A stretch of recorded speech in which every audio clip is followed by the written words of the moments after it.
Olá, pessoal. Então, essa é a segunda parte da semana 4, que o tema é potencial elétrico. Eu fiz isso, mostrei como é a cara do potencial elétrico, a expressão para uma partícula carregada de carga Q, uma partícula pontual.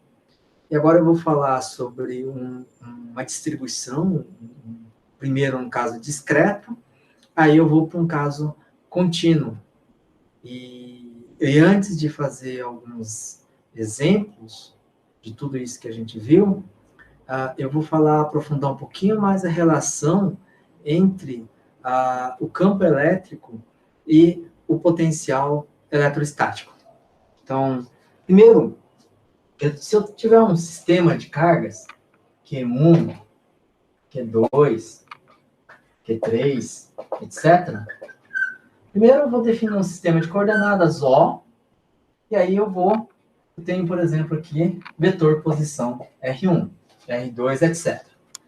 E agora, suponha que eu queira calcular o V, potencial elétrico, devido a essa distribuição de cargas, no ponto P. O ponto P vai ser dado aqui pelo vetor R, vou chamar aqui de RP. Tá? Então, se eu falo que a distribuição aqui de cargas está localizada aqui, não está até o infinito, então eu posso dizer que o meu V no ponto P, de um lado, já vou escrever aqui, menos integral de E escalar dl, no infinito eu tomo como sendo zero, então eu venho lá do infinito onde o potencial é zero até o ponto P. Quem que é esse campo elétrico que eu escrevi? Esse campo elétrico se deve ao campo, é a soma do campo produzido por Q1 no ponto P. Então, vamos supor aqui que Q1 seja carga positiva, né? Então, o campo E1 está para cá. Então, eu tenho aqui, vou pegar aqui o Q3, tá? Q3, vamos supor que Q3 seja carga negativa, então o campo E3 está aqui. O E2 também eu vou pegar negativo, carga negativa, então, por exemplo, E2 está aqui, etc. Então, somando todos os campos, vetorialmente, evidentemente, porque campo elétrico é uma grandeza vetorial, então eu tenho o campo resultante que eu chamo de E. Então, E, para mim, é a soma de vetorial de E1 mais E2 mais etc. até a enésima carga que está presente aqui. Tá? Se eu faço isso aqui, eu vou escrevo E em termos dessa somatória, eu consigo dividir a integral da soma, é a soma das integrais. Então, eu vou ter E1 escalar dl menos, então sinal de menos aqui, né? E2, posso colocar em evidência, mas tudo bom. dl menos, etc., até o último termo, que é En escalar dl. Eu sempre estou partindo aqui lá do infinito, onde eu assumi que o potencial é zero, que é o meu ponto de referência, até o ponto RP. Tá? Bom, o que acontece é que essa expressão aqui é o campo integral escalar dl de um campo de uma partícula pontual.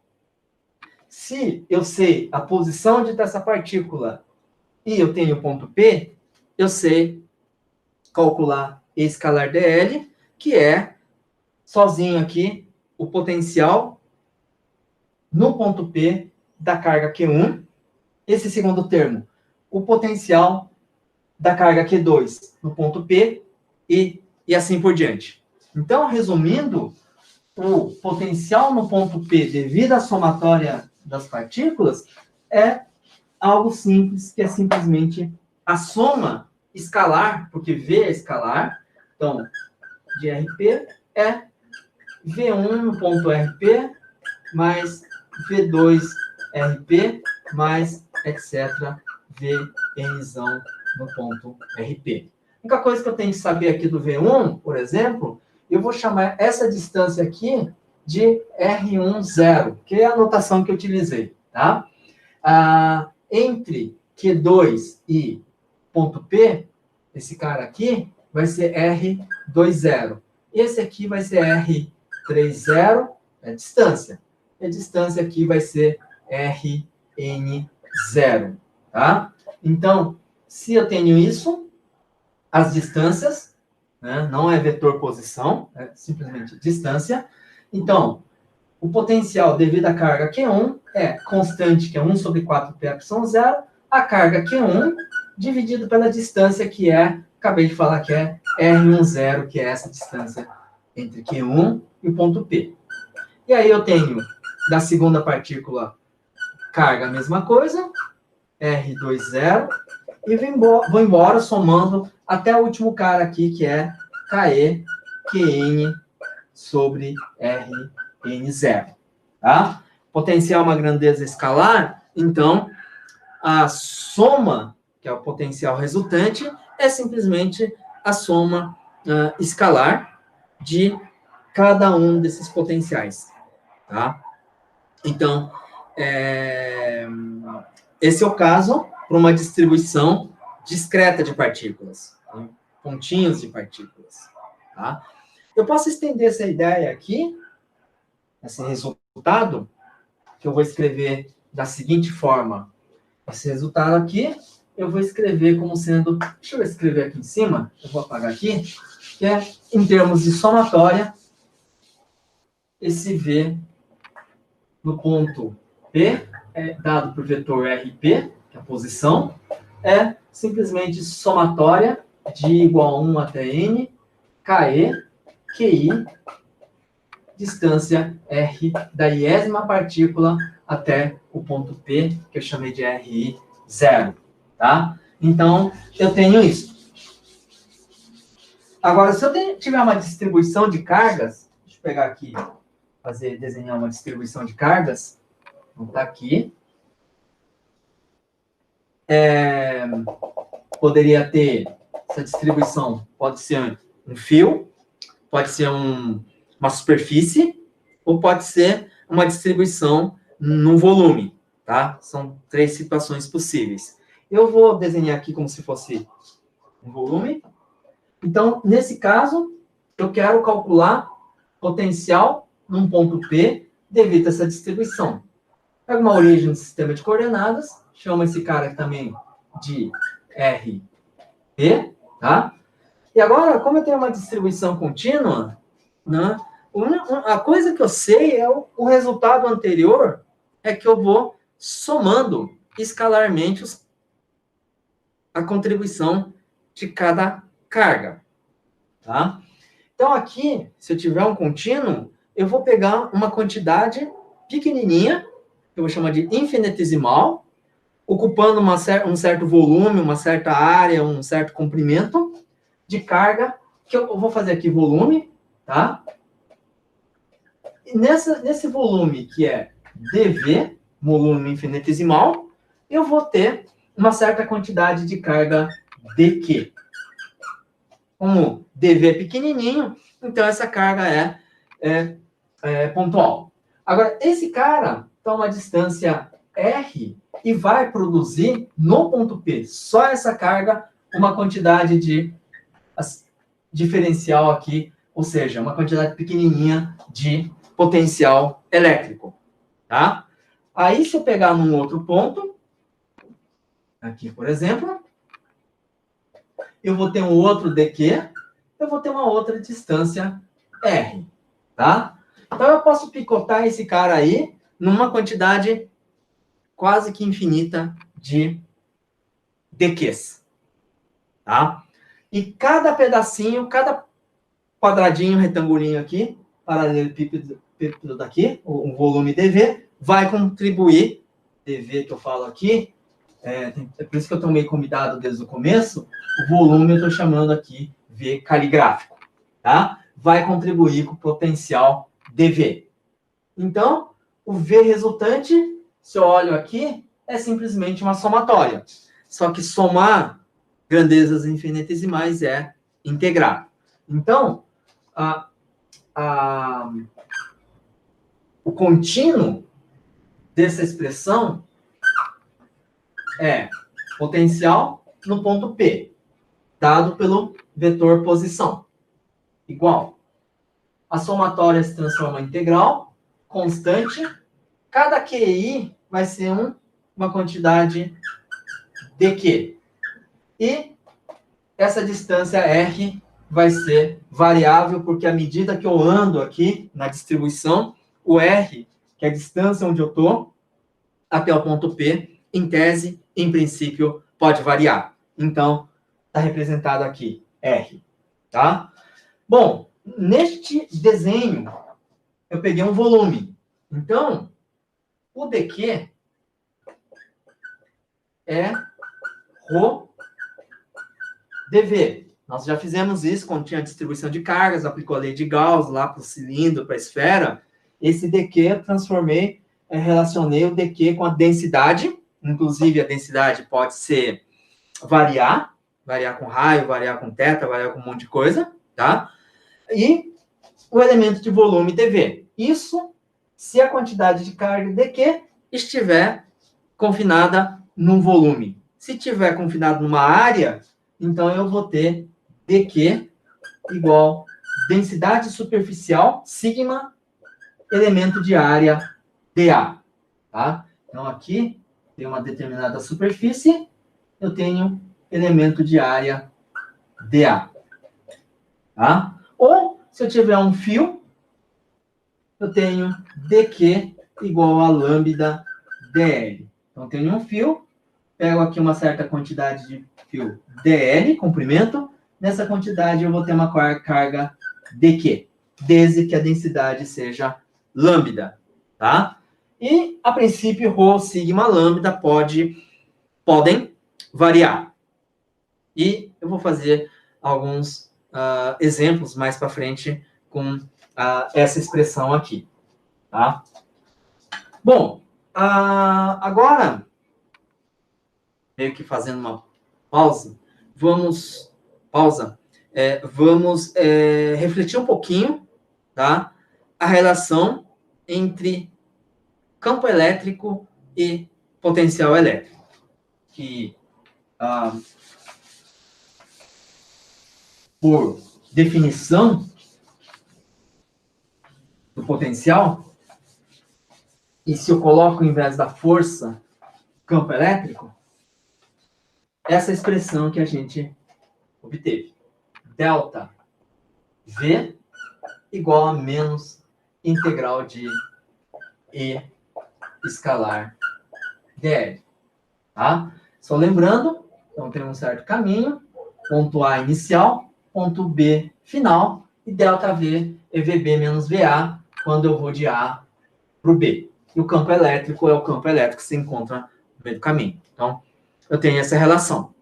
Agora, se essa relação é verdadeira, uma outra relação também é verdadeira, né? Se ΔV é isso, eu posso escrever a diferencial dV, que é a mudança infinitesimal, e se dV vai ser menos E escalar dl. Então, eu pego um dV nesse trecho aqui. Vai ser E escalar dl, tá? E se eu pegasse outro trecho, somando, e no final do dia eu tenho a diferença de potencial entre B e A, que é dada por ser integral. Mas se eu pegar uma quantidade infinitesimal, dl, essa relação é verdadeira. Se eu quiser escrever o de cima, basta integrar, e aqui eu tenho ΔV. Tudo bem? Mas eu vou trabalhar com diferencial. E, em particular, eu vou considerar coordenadas cartesianas, porque é mais fácil nesse caso, tá? V depende da posição, tá? Então, em particular, situação geral, tridimensional, V, potencial, é função das coordenadas x, y e z, tá? Por outro lado, e aí eu tenho um diferencial dV. Diferencial significa uma variação infinitesimal. Se V depende de x, y, z, se x muda, se y muda, se z mudam, o V muda. E essa mudança infinitesimal é dV. Tá? Então, o diferencial de dV, aqui, quando que V muda? Quando x muda. Quando eu tenho um dx. X muda para x mais dx. Tá? E a quantidade que muda vai depender o quanto V varia com x, que é derivada parcial de V em relação a x. Mas, parece um pouquinho, se eu faço quadrado de cada, parece um pouquinho a fórmula de propagação de erro. Tem alguma coisa aí a ver. dV em relação a y, aí eu tenho dy. E, finalmente, derivada parcial de V em relação a z, quando o z varia. Então, o lado esquerdo dessa expressão aqui é simplesmente isso aqui, tá? Agora, o lado direito tem esse sinal negativo, tá? Mas eu tenho um campo elétrico que tem componente x na direção y, componente y na direção j e componente z na direção k. E esse passo infinitesimal dl, que é o vetor de deslocamento infinitesimal, eu posso, em coordenadas cartesianas, escrever como sendo uma combinação aqui de dx na direção y, dy na direção j e dz na direção k. Então, eu tenho um produto escalar entre dois vetores escritos em coordenadas cartesianas. Tá? Como é que eu faço essa operação? É uma distributiva, e eu lembro que I escalar I é 1, I escalar J é 0, etc. Tá? Então, quem tiver com esse problema, eu tenho a aula 0, né? Gostaria de lembrar que eu tenho a aula 0, que eu falo sobre produto escalar, produto vetorial, que está disponível no Moodle. Então, se eu fizer isso, eu tenho aqui EX dx, então isso aqui vai ficar menos EX dx, EY dy, mais EZ dz. Tá? E o resto dá zero porque eu tenho um produto escalar entre dois vetores ou versores ortogonais. I escalar J, I escalar K, J escalar K. Tá? Aí eu tenho o lado esquerdo, eu tenho o lado direito. Observem aqui, isso varia com x, com a variação infinitesimal de x. Isso é com a variação infinitesimal de y, e isso, variação infinitesimal de z. Para as componentes x, y, z serem independentes, então, quando eu olho para o lado direito, tá? A componente cuja variação vai com x, esse cara tem que ser igual esse coeficiente daqui. Esse y, que é um sinal negativo, tem que tomar cuidado, é igual esse coeficiente aqui. E o final, o EZ tem que ser igual, quer dizer, menos EZ tem que ser igual ΔV, ΔZ, tá? Então, o que essa equação está dizendo, tá? Embora seja uma equação escalar, que não tem vetor mais aqui, tá? Mas por causa da independência desses três caras, eu vou ter que EX é menos derivada de V em relação a x. EY é menos derivada de V em relação a y. E EZ é menos derivada de V em relação a z. Bom, às vezes é extremamente chato escrever essas três equações, né? Aqui em coordenadas, de novo, estou fazendo isso em coordenadas cartesianas, em outras coordenadas a situação é um pouquinho mais, a expressão tecnicamente complica um pouquinho mais, tá? Mas assim, ao invés de escrever isso, eu escrevo numa notação mais compacta. Qual que é essa notação? A notação é o campo elétrico vetor é igual, é um sinal de menos, gradiente de V. Esse operador aqui é nabla, que é coordenadas cartesianas del x, direção I, del y, direção J, e del z, na direção K. Operador. O que um operador faz? Opera. Ele vai operar onde? No escalar V. Ele é um operador vetorial. E um operador vetorial atuando em V, que é um escalar, transforma esse cara aí em vetor. Tá? Nós chamamos isso aqui de gradiente de V, que é uma derivada direcional. Vai dizer o quanto V está mudando para uma determinada direção. X, Y e Z. Se eu coloco um sinal negativo, essa variação em cada direção, com sinal negativo, representa a componente do campo elétrico. Tá? Então, eu tenho duas relações.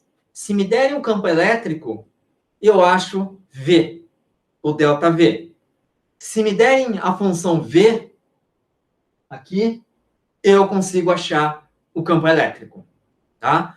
E cada caso é um caso. Tem problemas que são meramente acadêmicas, mas tem problemas, por exemplo, que podem ser interessantes e eu vou utilizar uma coisa ou outra conforme as circunstâncias. Tá? Se eu tenho algo que tem simetria e posso usar a lei de Gauss, é muito mais fácil achar o campo elétrico e depois achar o V. E achar o V serve para outras coisas na física. Um pouquinho mais para frente a gente vai ver, por exemplo, que a gente pode definir algo que nós chamamos de capacitância, com seu dispositivo que é o capacitor. Tá? Então, nós precisamos do ΔV.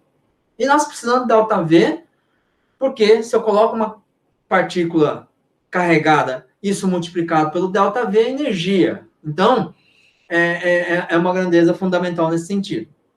Por outro lado, dependendo da situação, é extremamente complicado calcular o campo elétrico, porque não dá para usar a lei de Gauss se não tiver simetria. Então, é mais fácil nesse caso, porque eu apaguei aqui, mas o V, aquela integral do V, é uma integral escalar, não tem direção, não tem sentido. Então, é bem mais fácil de calcular. Então, eu calculo V. E, às vezes, você precisa do campo elétrico, tá? Então, eu uso essa expressão aqui para achar o campo elétrico. Eu vou fazer dois exemplos, um discreto e um contínuo, e utilizar essa relação, tá? Resultado que a gente vai obter não é nada, é algo já conhecido. O que nós vamos fazer aqui é escrever o campo elétrico, ou obter o campo elétrico, a partir dessa relação aqui, que campo elétrico é menos o gradiente do potencial elétrico. Primeiro caso discreto. Eu vou fazer uma versão um pouquinho diferente do que eu fiz nas minhas notas de aula, porque o foco aqui é um pouquinho diferente, tá? Lá eu fiz uma aproximação de dipolo, que para uma distância grande, que é uma expressão que tem vários livros de química ou de física, e aí eu achei interessante fazer essa aproximação. E aqui eu não vou fazer aproximação de dipolo. Simplesmente eu vou aplicar, achar V primeiro, a partir de V, achar o campo elétrico. Tá? Então, primeiro o que é um dipolo? A gente achou o campo elétrico desse dipolo. É um cara que tem carga positiva. Deixa eu só conferir aqui que se eu estou usando a mesma notação para facilitar aí na hora de comparar com o resultado do campo elétrico. Tá? A carga positiva aqui, aqui é zero, na posição menos d sobre 2. Então, significa que a distância até o centro é d sobre 2. E do lado direito aqui, carga negativa, então, essa carga é Q, essa carga aqui é menos Q, na posição D sobre 2, então, se eu olho aqui, a separação é D, tá? Eu quero calcular o campo num ponto P aqui, fora do eixo Y, tá? Que vai ser Y, aqui a posição X. Eu vou pegar o lado direito para X positivo, tá? Mas esse argumento vale também para a esquerda. Mas é mais fácil para não se confundir com o sinal de X. Qual é V de X, Y no ponto P? Tá? A resposta é relativamente simples, desde que eu escreva a distância, essa distância, carga a mais, eu vou chamar de R+, e essa distância do ponto P até a carga menos, eu vou chamar de R-, tá? Aí, se vocês olharem bem, isso aqui é vertical, então eu tenho um triângulo retângulo, esse aqui é a hipotenusa, eu tenho outro triângulo retângulo, R- é a hipotenusa, tá? Então, quem que é o R+? Aplica Pitágoras, é o y ao quadrado, é raiz, né, de y ao quadrado, mais a distância aqui ao quadrado. Mas essa distância até o x, ele é d sobre 2 mais x. Então, é d sobre 2 mais x ao quadrado, mais y ao quadrado. Raiz disso, R+.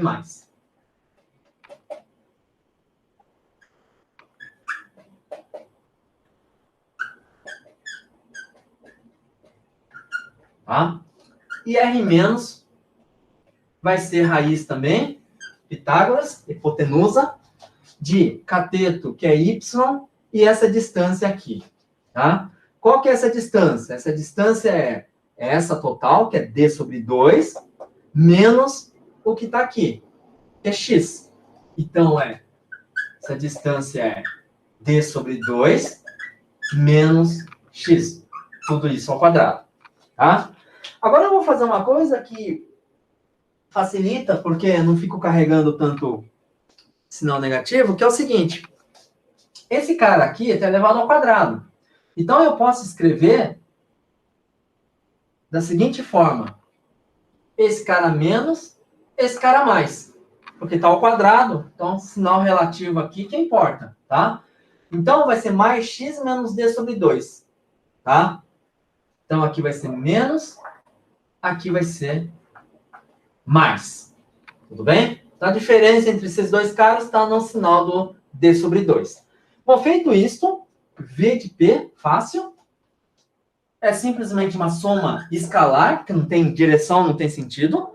É o potencial da carga Q, que é KE, Q, R+, mais o potencial devido à carga menos Q no ponto P, que é KE, a carga é menos Q,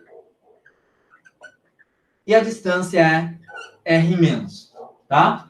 Então, a V, vou escrever aqui, simplesmente é de XY é KE, que, deixar em evidência, 1 sobre R+, que é, eu vou colocar R+, da seguinte forma. Deixa eu colocar aqui, chave. Y ao quadrado mais D sobre 2 mais X ao quadrado. A raiz é a mesma coisa que elevado a meio. Tem um sinal negativo aqui, então vou escrever menos 1 sobre esse R-, também vou escrever com a potência de meio, vai ficar y ao quadrado mais menos d sobre 2 mais x ao quadrado elevado a meio também. E posso fechar a chave. E, em princípio, o resultado é isso aqui. Tá? Vale para qualquer x e y tá? Bom, tem esse resultado. Então, agora, o que eu posso fazer? Eu posso achar o campo elétrico no ponto P. Lembrem-se, na aula 2, eu achei o campo elétrico num ponto de simetria, que não era ponto P que estava aqui. É um ponto P' que estava no eixo Y. Aí, por conta da simetria, né, tem carga Q menos Q, e o Y é uma reta que passa pela mediatriz, né? Passa pelo meio. Então, a gente usou argumentos de simetria e achou o campo elétrico facilmente. Tá? Aqui, eu desloquei, eu posso deslocar um pouco, acho, através de V de x, que está aqui, xy, eu encontro o campo elétrico na posição xy no ponto P, né? E eu posso trazer esse ponto P para P', ou seja, colocar x igual a zero depois de achar o campo elétrico, tá? É isso que eu vou fazer. Tá? Envolve um pouquinho de umas derivadas que talvez alguns não estejam tão familiarizados, mas derivar é usar uma sequência de procedimentos, de regras, tá? Então, eu costumo brincar que vocês deveriam ser capazes de derivar qualquer função. Integrar, eu já acho que a inspiração é a arte, é um dia que você está bem, é um dia que teve uma brilhante ideia e você conseguiu fazer. Agora, derivar, não. Derivar, a gente vai usando as regras. Então, vamos lá. É essa expressão aqui que eu vou derivar. Eu não vou dar aqui mais. Eu vou usar um bom espaço, então vou apagar aqui. Só lembrando onde está o ponto P, né? Em relação a essa figura. E lembrar aqui, minha colinha, qual que é a minha colinha? E igual a menos gradiente de V, tá? Então, aquela expressão, essa colinha, diz que a componente x do campo é menos a derivada de V em relação a x, tá? Então, significa que tem essa expressão bonita, eu vou ter que derivar em relação a x. Onde está x? Aqui. Tá? Bom, a primeira coisa que vocês podem fazer é o seguinte. Essa expressão aqui vai ficar meio feio, mas eu posso colocar no numerador, em cima, com sinal de menos. Esse também. Posso colocar no numerador com sinal de menos. Só para não ficar esquisito, ainda bem que eu consigo editar, então vai ficar assim. V de xy igual a KE, Q. Tá? Ele está no numerador agora, tem um sinal de potência menos meio. Menos meio. Tá? E aí eu vou ter que derivar isso. Então, o sinal menos tá, não está flutuando.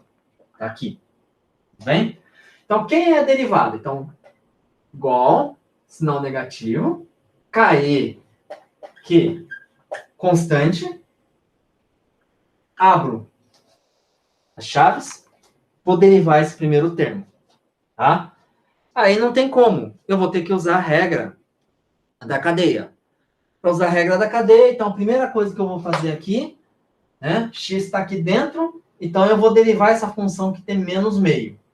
Então vai ser regra, aí tomba, vai ficar menos meio.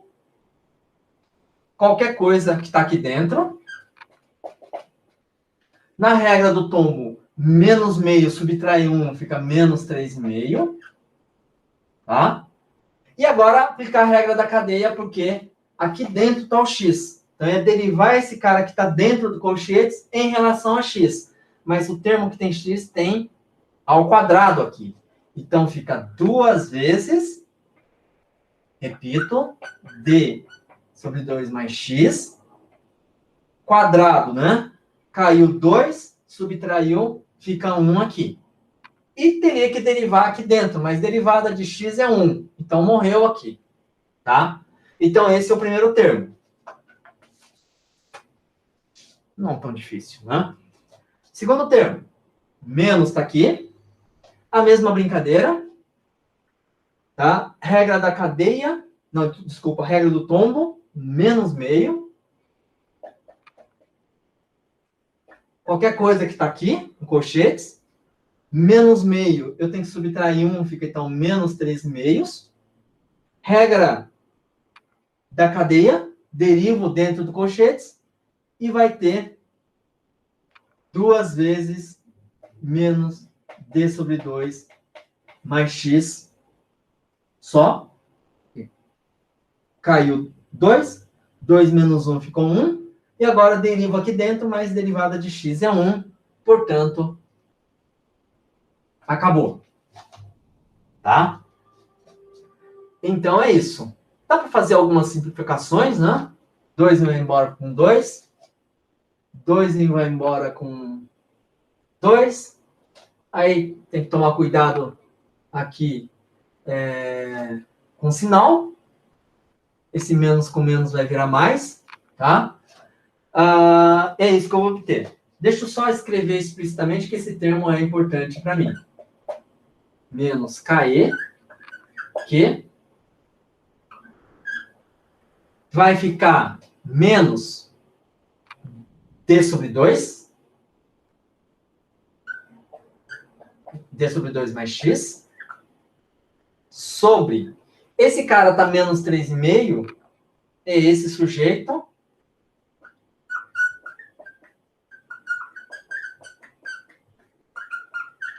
Quando desce, fica mais 3,5. Menos com menos dá mais. Aqui dentro é menos d sobre 2 mais x.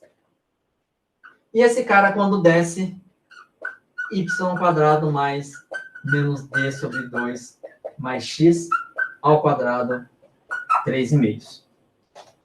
Tá? Bom, agora eu vou deixar para casa para vocês, que é o seguinte. É um pouquinho mais fácil, vai. Não é necessariamente mais difícil. Como que vocês fariam E y? E y é menos del V del y. Tá? Então, você olha para o y aqui. Mesmo procedimento, parecido, só que na hora de derivar aqui dentro do colchetes, em vez de olhar para o x, olha para o y ao quadrado. Porque a derivada de y² vai ser 2y na hora de usar a regra da cadeia, tá? E aí vocês obtêm a expressão para EY, tudo bem? Mas o que eu vou fazer aqui é o seguinte. EY vocês acharam, então deixo para vocês acharem. E eu vou olhar a componente x para x igual a 0 e y. Tá? Então, deixa eu um pouquinho mais para baixo aqui. Eu quero para x igual a 0. Então, é aquele ponto P que eu desenhei que vai para o eixo y. Tá? Aí, qual é o comportamento do campo EX no eixo y? Então, o EX em x igual a 0 e y qualquer é igual a menos KE, que eu vou olhar aqui em cima, tá? E o que acontece com x igual a 0? Esse sujeito vai a 0. Esse sujeito vai a 0. Esse cara vai a 0. Esse cara vai a 0. Então, o denominador, ele fica comum. Ele fica raiz de y² mais d sobre 2 ao quadrado, que é d sobre 2, desculpa, d² sobre 4. Tudo isso elevado a 3,5. Tá? Aqui em cima tem menos d sobre 2, menos d sobre 2, que é menos d. tá? Então, a componente x do campo vai ser menos com menos dá mais KE Q D y quadrado mais d ao quadrado sobre 4 elevado a 3,5, tá? Esse resultado a gente encontrou na aula 2, quando calculou o campo elétrico no ponto P, aqui eu chamei de linha, no eixo Y, tá? Aí o que acontece com a componente Y do campo que vocês estão calculando aí? Componente Y. Vocês derivam, V em relação a Y, derivaram, encontraram uma expressão parecida com isso aqui, e coloca x igual a 0, porque eu quero no eixo Y. E quando vocês fizeram isso, tá? O que vai acontecer é que EY de x igual a 0, em função de Y, vai ser igual a 0. Não é 0 fatorial. Só ponto de exclamação aqui. 0. Tá? Então, o campo elétrico vai ser horizontal, apontando para a direita, como deveria ser.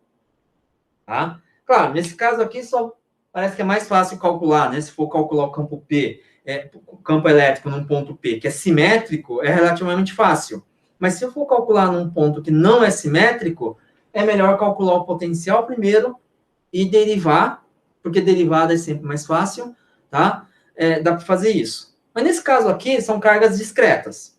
Então, eu sempre posso fazer uma soma vetorial e achar o campo elétrico sem apelar para essa relação que E é menos gradiente de V. É mais no sentido ilustrativo, tá? Então, esse é um problema que não está exatamente esse problema resolvido nas notas de aula, tá? Mas é bastante parecido, tá? Lá eu faço uma aproximação para distâncias grandes e para achar o campo elétrico de um dipolo, potencial de um dipolo a grandes distâncias, por causa do significado físico, da importância que esse objeto possui, tá? Outra questão, agora sim, é uma distribuição contínua, tá? Vai ser um anel, que nós calculamos antes o campo elétrico, e agora a gente vai obter o campo elétrico, mas primeiro, antes de obter o campo elétrico de um anel carregado uniformemente, nós vamos calcular o potencial elétrico desse anel e depois achar o campo elétrico, tá? Então, qual é o problema? Eu tenho aqui um anel.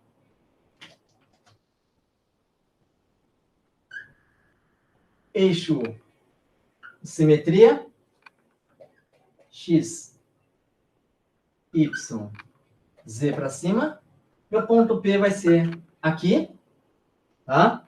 E a carga total é Q uniformemente distribuído. De raio, anel de raio R.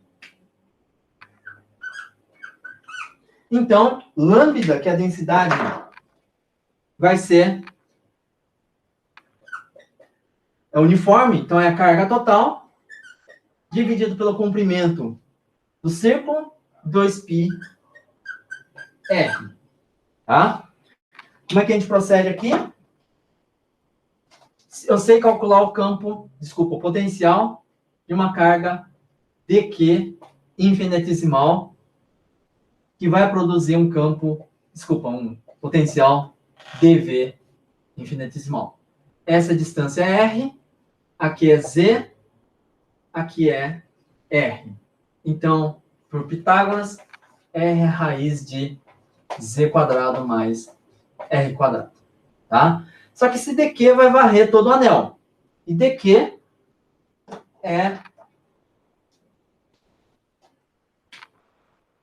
está num pedaço dl. Então, lambda é dq dl, e dl é é o comprimento da lateral, é um segmento, é um pedaço aqui do anel, tá? Que é o quê? DL, já fiz isso antes, DL é R de θ, tá? Se olhar esse cara de cima, é isso que eu estou obtendo aqui. Estou olhando de cima, estou exagerando aqui no tamanho, tá? Esse aqui é dθ. Então, isso aqui é um arco. Esse arco, se o raio é R dθ. Isso que eu chamo de dl. E agora a questão, lembrar, o que diz o formulário? V no ponto de RP, que eu vou chamar Z, coordenada Z já é suficiente para encontrar esse cara, é integral de KE dQ sobre R. E dQ, olhando essa expressão, é lambda dl. Quem que é lambda? Q sobre 2πr. Quem que é dl? R dθ. Tá? Então, no fim, eu vou integrar em θ de 0 a 2π para varrer todo o anel. Bom, então V de Z, K é 1 sobre 4πε0, uma constante. R, que é raiz de Z quadrado mais R quadrado, também uma constante, sai da integral. Então, dq é lambda dl. Então, no lugar de dq, eu tenho lambda dl. Só que lambda é q sobre 2πr. Então, lambda sai. É q sobre 2πr. Integral de dl. Só que dl é r dθ. Então, fica r, que sai da integral, porque é constante, dθ. Θ vai de 0 a 2π. Isso aqui é 2π. Tá? Então, R 2π vai embora com 2πr. E eu tenho V de Z igual KE Q sobre raiz de Z quadrado mais R ao quadrado. Tá? Então, esse é o potencial ponto Z. E agora, com essa expressão, eu consigo achar o campo elétrico no ponto P. Tá? Por que agora eu calculei o potencial no ponto P e não desloquei? Tá? Porque se eu calculo no ponto P, esse cara é função de Z. Tá? E eu sei que o campo elétrico, pela simetria, tem que ser para cima. Então, tudo que importa é a variação do potencial na direção vertical. E isso eu tenho aqui, tá? Eu não preciso colocar de lado. No outro caso, no outro exemplo, eu precisava, porque o campo elétrico era horizontal, eu precisava a variação do V em relação a um cara que dá direção horizontal, que é o X. Tá? Então, isso é importantíssimo. Você tem que ter noção de onde é o campo resultante para achar o V. Tá? Então, nesse caso aqui, é suficiente achar V de Z, porque eu sei que o campo elétrico é vertical. Como que eu acho? Faço o menos o gradiente de V. Que menos gradiente de V, nesse caso aqui, é simplesmente a derivada de V em relação a Z. Tá? Então, deixa eu apagar aqui. Deixa eu apagar. Não preciso mais. Então, o E, eu sei que é menos gradiente de V, só que V só depende de Z, então eu posso usar a derivada total na direção K. Tá? Isso aqui vai ser menos KE, que são constantes, DDZ A raiz aqui, eu gosto na hora de derivar, então denominador, eu escrevo z quadrado mais r quadrado, e como está no numerador, menos meio, tá? Eu vou ter que derivar esse cara aí. Mas derivada desse cara aqui é fácil em relação a z. Primeiro, eu derivo usando a regra do tombinho, então é menos meio, com o que tiver aqui dentro. Subtrai menos 1, fica menos 3,5. E aí eu uso a regra da cadeia e eu derivo o que está dentro do colchetes, em relação a z. Derivada desse cara em relação a z é 2z. Então, 2 vai embora. Esse sinal de menos mata esse sinal de menos, tá? Então, no final do dia, nem tanto no final do dia, né? Logo em seguida, eu vou ter que o campo elétrico é menos com menos dá mais, KE, Q, Z, voltar esse cara no denominador, Z quadrado mais R quadrado elevado a 3,5, tá? Na direção K. Então, eu tenho o resultado. Bom, essencialmente isso. Ainda faltam algumas coisas. Por exemplo, dado o campo elétrico, calculando seu campo elétrico, eu acho o potencial. Particularmente, eu vou explorar simetria, usar a lei de Gauss para calcular o campo elétrico. Depois achar o φ. Tá? Vou fazer o exemplo que está lá na aula 6. E tem um outro conteúdo da aula 6 que também eu vou deixar para amanhã, para não ficar pesado. Então, a primeira metade da aula, uns 1 hora, um pouquinho menos, eu vou terminar de falar o conteúdo da aula 6 e depois nós vamos resolver, nós não, né? Vocês vão resolver alguns exercícios, esses exercícios que estão propostos no final das notas de aula, essencialmente. Tá? A não ser que tenha alguma coisa diferente que eu queira fazer, que eu acho interessante. Então, esses complementos. A outra coisa é o que acontece com potencial elétrico na presença de um material condutor. Então, o campo elétrico a gente já sabe, né? Que dentro do condutor é 0. E o que, então, acontece com o potencial, tudo bem? Então, são as duas coisas que eu vou falar na aula de amanhã. Tá? Então, um abraço, a gente se vê amanhã. Até então, pessoal. Tchau, tchau.